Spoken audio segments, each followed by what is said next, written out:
உங்களுடைய 9ஆம் இடத்துல 4 கிரகங்கள் சேர்க்கை, 10ஆம் இடத்துல சுக்கிரன் உச்சம் பெற்று வருகிறார். அதனால மனைவியினால யார் யாருக்கெல்லாம் பிரச்சனைகள் இருந்ததோ அது எல்லாமே இந்த மாதத்துல முழுமையாக தீரக்கூடிய ஒரு நேரம். இந்த மாதத்தின் முதல்லயே பாத்தீங்கன்னா அங்க உங்களுடைய ராசிக்கு 2ஆம் இடத்துல சந்திரன், அதாவது மனோகாரகன் சொல்லக்கூடிய அந்த சந்திரன் பாத்தீங்கன்னா 2ஆம் இடத்துல அங்க ஆட்சி பெற்று இருக்கிறார். அதனால அந்த குடும்பத்துல ஒரு ஸ்திரத்தன்மை வரப்போகுது. குடும்பத்துல இழந்த மன நிம்மதிகளை மீட்டெடுக்கக்கூடிய ஒரு தருணம், குடும்பத்தினால இருக்கக்கூடிய சில பிரச்சனைகளுக்கு தீர்வு அப்படின்றதை நோக்கி பயணிக்கக்கூடிய ஒரு மாதமாக தான் இந்த மார்ச் மாதம் இந்த மிதுன ராசி என்பர்களுக்கு முழுமையாக கிடைக்கக்கூடிய ஒரு நேரமாக இருக்கும். இந்த காலகட்டத்துல இடமாற்றம் அப்படின்றது ஒரு முக்கியமான ஒரு விஷயம் இந்த மிதுன ராசி என்பர்களுக்கு.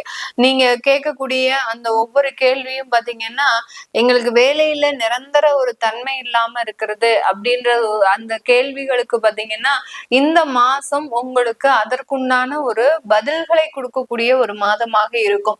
நிரந்தர தன்மையான ஒரு வேலையை பெறுவதற்கு நீங்க ஒரு இடமாற்றம் அவசியம் செய்யக்கூடிய ஒரு மாதமாக இருக்க போது.